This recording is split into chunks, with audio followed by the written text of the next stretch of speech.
تاریخ کا لفظ سنتے ہی ہمارے ذہن میں کیا آتا ہے؟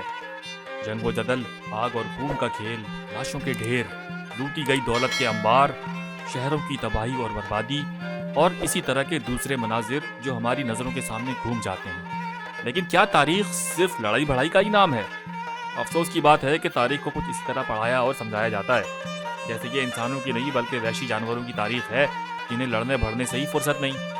کسی زمانے میں لوگوں کا رہن سہن کیسا تھا، ان کی عام زندگی، ان کے معمولات، طرز تعمیر، آداب و اخلاق، اس بارے میں بہت کم باتیں ہوتی ہیں۔ اب سلطنت عثمانیہ کے موضوع کو لے لیجئے۔ پچھلے چند سالوں میں سلطنت عثمانیہ کے بارے میں اردو میں بہت سارا مواد سامنے آیا ہے۔ یوٹیوب پر ہزاروں ویڈیوز آئی ہیں، لیکن سب کا موضوع ایک ہی ہے: جنگ، جنگ اور صرف جنگ۔ یہی وجہ ہے کہ آج ہم آپ کو سلطنت عثمانیہ کی تاریخ کا ایک دوسرا پہلو دکھانے جا رہے ہیں، ایک انسانی پہلو جس میں آپ کو عام زندگی نظر آئے گی، ہمدردی اور خیر کے جذبات بھی دکھائی دیں گے۔ اس کے علاوہ کچھ ایسی باتیں بھی جن کو سن کر آپ کو حیرت ہوگی۔ آئیے شروعات کرتے ہیں، لیکن اس سے پہلے چینل ضرور سبسکرائب کیجیے گا، کیونکہ ہماری معلوماتی اور منفرد ویڈیوز کا سلسلہ آگے بھی جاری رہے گا۔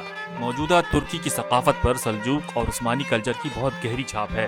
اس میں خیر اور خدمت خلق کا جذبات سب سے نمایاں ہے۔ صدیوں سے اس علاقے میں غریبوں کے لیے بہت کام کیا گیا ہے، جس کے لیے ایک عجیب و غریب طریقہ بھی رائج تھا جسے صدقہ تاشی کہتے ہیں۔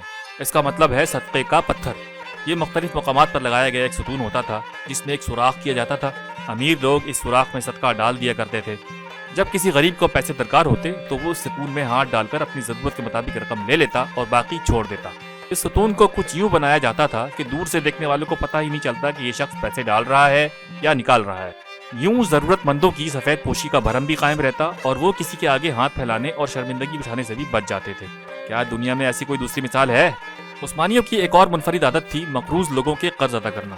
خاص طور پر رمضان شروع ہونے پر صاحب ثروت لوگ قریبی دکان پر موجود کھاتے سے پتہ چلا لیتے کہ کس نے عرصے سے اپنا قرض ادا نہیں کیا ہے، پھر ان غریبوں کا ادھار اپنی جیب سے ادا کر دیتے۔ پھر جو لوگ شادی کے لیے مالی حیثیت نہیں رکھتے تھے ان کی امداد کے لیے بھی ایک سرکاری ادارہ قائم تھا جو نئے جوڑے کو بنیادی ضرورت کی چیزیں خریدنے میں مدد دیتا تھا۔ عثمانی سلطنت میں ہسپتالوں کے بھی کئی نام تھے، جیسے دارالشفا، شفا خانہ، بیمارستان، دارالصحت، دارالعافیہ اور دارالطب۔ سن 1488 میں سلطان بایزید دوم نے ادرنا میں ایک ایسا دارالشفا بنایا جس کا مقصد ان مریضوں کا علاج کرنا تھا جو دائمی امراض سے دچار ہوتے تھے۔ یہ ذہنی اور نفسیاتی امراض رکھنے والے مریضوں کے علاج کے لیے ایک خاص جگہ بن گیا۔ اسے ہم دنیا کے ابتدائی نفسیاتی اسپتالوں میں سے ایک کہہ سکتے ہیں۔ ایک عثمانی کہاوت ہے کہ ضرورت مند چاہے آپ کا دشمن کیوں نہ ہو، اس کی مدد ضرور کرنی چاہیے۔ اس لیے سلطنت عثمانیہ نے اپنے مشکل ترین دور میں بھی کئی ملکوں کی مدد کی ہے، جس کی ایک مثال تو سقوط غرناطہ کے بعد نکالے گئے یہودیوں کی ہے۔ 1492 میں جب اسپین میں مسلمانوں کے اقتدار کا سورج غروب ہو گیا تو مسلمانوں سے زیادہ شامت یہودیوں کی آئی۔ زیادہ تر مسلمان ہجرت کر کے قریبی مسلم علاقوں کی طرف چلے گئے، لیکن یہودیوں کے لیے بہت مشکل تھی کہ وہ جائیں تو جائے کہاں۔ ان کو جائے پناہ سلطنت عثمانیہ میں ملی۔ 16ویں صدی کے اوائل میں دنیا میں سب سے زیادہ یہودی سلطنت عثمانیہ میں ہی تھے۔ پھر 1845 میں آئرلینڈ میں ایک عظیم قحط آیا جس سے لاکھوں لوگ مارے گئے۔ جب عثمانی سلطان عبد المجید اول کو یہ خبر ملی تو انہوں نے آئرلینڈ کی مدد کے لیے 10,000 پاؤنڈ عطیہ کرنے کا فیصلہ کیا۔ یہ خبر برطانیہ پہنچی تو ملکہ وکٹوریہ نے مداخلت کرتے ہوئے کہا کہ آپ صرف 1,000 پاؤنڈ دیں۔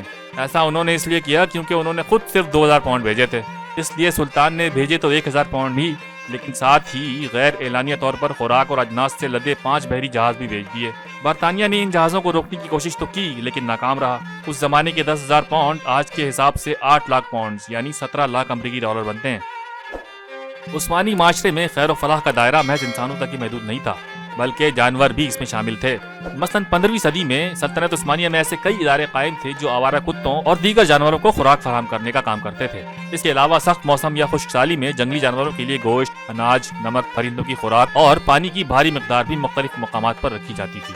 جانوروں کے ملاپ کے موسم میں ان کے شکار پر پابندی ہوتی تھی، جبکہ حاملہ جانوروں، ان کے بچوں اور ہجرت کرنے والے پرندوں کا بھی شکار نہیں کیا جا سکتا تھا۔ آپ آج استنبول یا ترکی کے کسی بھی شہر میں چلے جائیں، آپ کو بڑی بڑی عمارتوں میں ایسے چھوٹے چھوٹے گھر بنے نظر آئیں گے، خاص طور پر مسجدوں، مدرسوں اور شفاخانوں میں۔ یہ پرندوں کے لیے بنائے جاتے تھے اور آج بھی یہ روایت جاری ہے۔ اس کے علاوہ دیواروں کی صفائی کے لیے بھی ایک ادارہ موجود تھا جو تعلیمی اداروں، ہسپتالوں، مسجدوں اور اہم راستوں کے ارد گرد کی دیواروں کو صاف کرنے کا کام کرتا تھا۔ شجرکاری اور گرمی کے موسم میں ٹھنڈا پانی اور برف تقسیم کرنے والے ادارے بھی کام کرتے تھے۔ پینے کے پانی کی سبیلیں تو اس زمانے میں عام تھیں اور آج بھی ترکی کے ہر شہر میں سلطنت کے زمانے کی سبیلیں عام نظر آتی ہیں۔ یہ تو ہو گئے خدمت خلق کے کام۔ لیکن عثمانیوں کی کچھ مشہور خدمات بھی ہیں۔ مثلاً کافی کو آج جو مقبولیت حاصل ہے اس میں بڑا حصہ عثمانیوں کا ہے۔ ویسے تو کافی عرب سے آئی، لیکن اسے مغرب میں عثمانیوں نے ہی متعارف کرایا تھا۔ آج ہم بر صغیر میں کافی کو انگریزوں کی چائے سمجھتے ہیں، لیکن حقیقت یہی ہے کہ ایک زمانے میں پوپ اور کئی یورپی بادشاہ کافی کو ہاتھ تک نہ لگاتے تھے کہ یہ تو اسلامی مشروب ہے۔ پھر ترکوں کا کافی پیش کرنے کا انداز بھی بڑا منفرد تھا، اور اس میں ایک حکمت بھی پوشیدہ تھی۔ جب مہمان آتا تو سب سے پہلے اسے پینے کا پانی، کافی اور ساتھ ہی کچھ میٹھا پیش کیا جاتا۔ اگر مہمان پہلے کافی پیتا تو اس کا مطلب ہے کہ اسے بھوک نہیں ہے اور وہ اس کے بعد میٹھا کھا سکتا ہے، لیکن اگر وہ پہلے پانی پیتا تو اس کا مطلب ہوتا کہ اسے بھوک لگی ہے۔ اس لیے اس کے کافی پینے تک میزبان گھر میں کھانا بنوانے کا حکم دے دیتا۔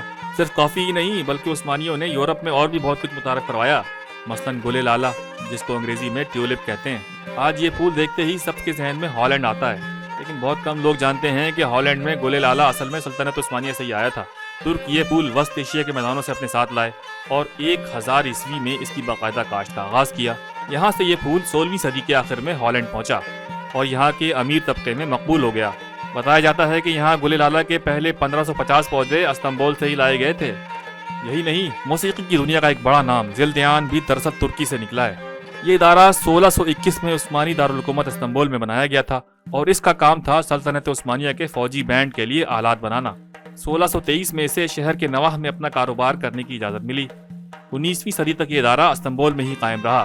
آج یہ امریکہ میں کام کرتا ہے اور دنیا میں موسیقی کے آلات بنانے والے قدیم ترین اداروں میں سے ایک ہے، جسے 400 سال ہو چکے ہیں۔ موضوع کسی اور طرف نکل رہا ہے۔ ذرا واپس آتے ہیں سلطنت عثمانیہ کی عام زندگی کے کچھ عجیب پہلوؤں کی طرف۔ مثلاً یہ دیکھیں، اس دروازے پر 2 کنڈے لگے ہوئے ہیں، ایک بڑا اور ایک چھوٹا۔ یہ اس لیے کہ اگر دروازے پر کوئی مرد آئے تو وہ بڑا کنڈا کھڑکائے، تاکہ گھر میں موجود افراد کو پتہ چل جائے کہ باہر دروازے پر کوئی مرد آیا ہے اور اندر سے مرد ہی باہر آئے۔ لیکن خواتین چھوٹی کنڈی کھڑکائیں گی، جس سے اہل خانہ سمجھ جائیں گے کہ باہر کوئی خاتون آئی ہیں اور ان کا کوئی مرد نہیں بلکہ خاتون دروازے پر آئیں گی۔ عثمانی کلچر کا ایک عجیب پہلو قبروں کے خطبے بھی تھے۔ خطبہ ہی بتا دیتا تھا کہ یہ قبر کس کی ہے۔ مثلاً کسی قبر کے خطبے پر اگر گلاب کا ٹوٹا ہوا پھول بنا ہوا ہے تو اس کا مطلب ہے کہ یہ کسی نوجوان کنواری لڑکی کی قبر ہے۔ اگر کسی خطبے پر پگڑی بنی ہے تو اس کا مطلب ہے کہ یہ کسی اعلیٰ سرکاری عہدیدار کی قبر ہے۔ جبکہ ایک عجیب و غریب خطبہ یہ بھی ہے، یہ ایک حاملہ خاتون کی قبر ہے اور اس کے خطبے پر ایک چھوٹا سا خطبہ بھی بنا ہوا ہے جو اس بچے کا ہے جو ماں کے ساتھ ہی مر گیا۔ کہا جاتا ہے کہ سلطنت عثمانیہ میں سلاٹر ہاؤس یعنی مذبح خانوں میں کام کرنے والے قصابوں سے کچھ عرصے کے لیے مالی کا کام بھی لیا جاتا تھا۔ اس کی وجہ یہ تھی کہ روزانہ جانور ذبح کر کر کے وہ سخت دل نہ بن جائیں اور پھولوں، پودوں اور فطرت کے قریب رہ کر ان کے دلوں کی سختی کم ہو جائے اور رحم دلی کے جذبات پیدا ہوں۔ امید ہے آپ کو آج کا یہ سلسلہ ضرور پسند آیا ہوگا۔ اپنی پسندیدگی کا اظہار لائک کا بٹن دبا کر کیجیے، اور اگر آپ کسی ایسے ہی موضوع پر معلومات چاہتے ہیں تو نیچے کمنٹس میں ضرور بتائیں۔